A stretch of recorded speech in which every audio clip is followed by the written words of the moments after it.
दुनिया जब यूक्रेन और रूस के बीच छिड़ी जंग में फंसी है, तब ऐसे में भी कोहराम पाकिस्तान में मचा हुआ है।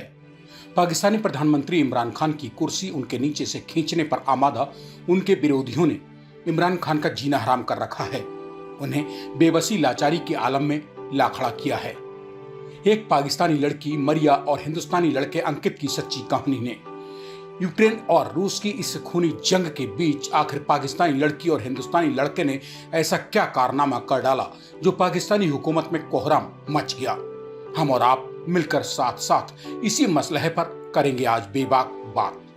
नमस्कार दोस्तों, इस वक्त आप सुन रहे हैं TV9 डिजिटल चैनल पर अपना पसंदीदा प्रोग्राम पॉडकास्ट और मैं हूं आपके साथ आपका हमजुबान संजीव चौहान।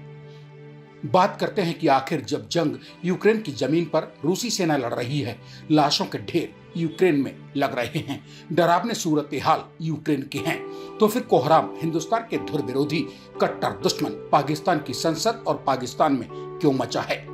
मौजूदा वक्त में कुर्सी पर काबिज पाकिस्तानी हुकूमत के पीछे क्यों हाथ धोकर पड़ गए हैं उसके अपने ही विरोधी, क्यों लगाए जा रहे हैं पाकिस्तानी संसद में उनके अपनों के ही द्वारा हिंदुस्तान और हिंदुस्तानी प्रधानमंत्री नरेंद्र मोदी जिंदाबाद के नारे।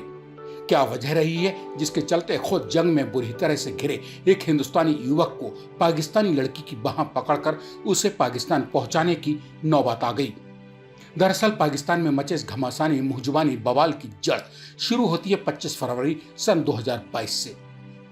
बम, गोला बारूद, मिसाइलों के हमले से धूं धूं कर जलते यूक्रेन की सरजमीन से शुरू किए गए एक नेक काम से, वो नेक काम जो हिंदुस्तानी लड़के अंकित ने यूक्रेन में अपने साथ फंसी पाकिस्तान की मेडिकल स्टूडेंट मरिया की जिंदगी बचाकर किया।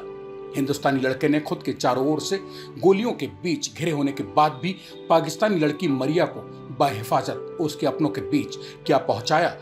मानो हिंदुस्तानी युवक अंकित का यह नेक काम पाकिस्तान के प्रधानमंत्री इमरान खान के लिए बवाले जान बन गया। इमरान खान को उनके अपने ही चिढ़ाने लगे।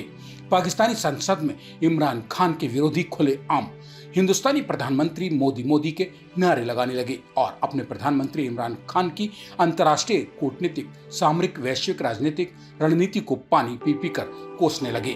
बुधवार को यानी 9 मार्च 2022 को रूस और यूक्रेन के बीच छिड़ी जंग के 14वें दिन पाकिस्तान के अंदरूनी राजनीतिक हालात इतने बदतर हो गए कि संसद में मौजूद विरोधी दलों ने इमरान खान से इस्तीफा ही मांग लिया। चारों ओर से खुद को फंसा देखकर इमरान खान ने अपनी कुर्सी बचाने के लिए आनन फानन में बुधवार को अपने सहयोगी दल MQMP के कराची स्थित हेडक्वार्टर का रुख करने तक का बयान दे डाला, क्योंकि मंगलवार को ही विपक्षी दलों ने पाकिस्तानी प्रधानमंत्री के खिलाफ अविश्वास प्रस्ताव संसद में लाने के लिए सचिवालय में पेश कर दिया। इमरान खान की कुर्सी खींचने को लेकर हाथ धोकर पीछे पड़े पाकिस्तानी पॉलिटिशियंस की दलील है कि जिन हिंदुस्तानी प्राइम मिनिस्टर नरेंद्र मोदी और उनकी नेक दिल जनता को पाकिस्तान के प्रधानमंत्री दिन रात कोसते रहने का कोई मौका नहीं गंवाते हैं, उसे हिंदुस्तान के युवा अंकित ने रूस और यूक्रेन के बीच छिड़ी खूनी जंग में फंसी पाकिस्तानी छात्रा मरिया को मौत के मुंह से जिंदा निकालकर बाहिफाजत पाकिस्तान पहुंचा दिया, जो कि मौजूदा पाकिस्तानी हुकूमत के हुक्मरानों के मुंह पर इंसानियत और भाईचारे का खुला हिंदुस्तानी तमाचा है। इंसानियत का वो थप्पड़ जिसकी आवाज सिवाय पाकिस्तानी हुक्मरानों के दुनिया में सबने सुनी है। लिहाजा जो पाकिस्तान के मौजूदा प्राइम मिनिस्टर इमरान खान इस हिंदुस्तानी तमाचे की आवाज से भी चेतने को राजी ना हो रहे हों, उन्हें अब पाकिस्तानी हुकूमत की बागडोर अपने हाथों में रखने का कोई हक बाकी नहीं बचा है। ये हम नहीं यानी हिंदुस्तान नहीं बल्कि पाकिस्तानी और वहां के हुक्मरान ही कह रहे हैं। TV9 डिजिटल चैनल के पसंदीदा प्रोग्राम पॉडकास्ट की इस कड़ी को सुन रहे श्रोताओं को मैं यानी आपका दोस्त संजीव चौहान यह बताना जरूरी समझता है कि आखिर ऐसा क्या कारनामा कर दिखाया यूक्रेन में फंसे हिंदुस्तानी छात्र अंकित ने, जिसने ला दिया पाकिस्तान की आवाम और वहां की हुकूमत में तूफान। और क्या थी वो घटना जो किसी वज्रपात से गिरने पर आमादा है पाकिस्तानी प्रधानमंत्री के सिर और उनकी कुर्सी पर। दरअसल 25 फरवरी सन 2022 को यानी रूस द्वारा यूक्रेन पर बोले गए हमले के दूसरे ही दिन अंकित और पाकिस्तानी छात्रा मरिया अपने बाकी 80 साथी छात्र छात्राओं के साथ यूक्रेन में फंस गए थे। छात्रों के उस समूह में अंकित इकलौते भारतीय छात्र थे। उन सब ने एक बंकर में छिपकर जान बचाई। चारों ओर हो रहे बम धमाकों से मरिया बुरी तरह सहम चुकी थी। हालात खराब होते देख जब अंकित ने बंकर से निकलकर किसी सुरक्षित स्थान पर जाने की कोशिश की तो बंकर में पहले से उनके साथ मौजूद मरिया भी साथ ही चल दी। 28 फरवरी को मरिया और अंकित किसी तरह से यूक्रेन की राजधानी कीव के एक स्टेशन पर पहुंचे, मगर किस्मत ने वहां भी उनका साथ नहीं दिया। स्टेशन पर पहले से ही इतनी ज्यादा भीड़ मौजूद थी कि 3 ट्रेनें मरिया और अंकित को छोड़ देनी पड़ी। 2 दिन से भूख प्यास से बेहाल अंकित मरिया को सुरक्षित साथ लेकर चौथी ट्रेन में सवार हो पाता उससे पहले स्टेशन पर हुए आसमानी बम धमाके ने उनकी रूह कपा दी। उन्हें लगने लगा कि अब कभी भी जिंदगी यूक्रेन से भागने की कोशिश में ही खत्म हो सकती है। जैसे तैसे ट्रेन मिली। किस्मत ने मगर ट्रेन के सफर में भी दगा दे दिया। उनकी ट्रेन पर गोलियां चलनी शुरू हो गईं। ट्रेन के फर्श पर लेटकर किसी तरह मरिया और अंकित ने अपनी जान बचाई।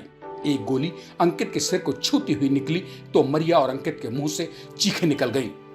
1 मार्च सन 2022 को किसी तरह ट्रेन से मरिया और अंकित जब एक सुरक्षित स्टेशन पर उतरे तो मरिया ने पाकिस्तानी दूतावास से संपर्क साधकर अपने और अंकित के ऊपर लम्हा लम्हा आती जाती मंडराती अकाल मौत की काली छाया की बानगी जैसे तैसे बयान की।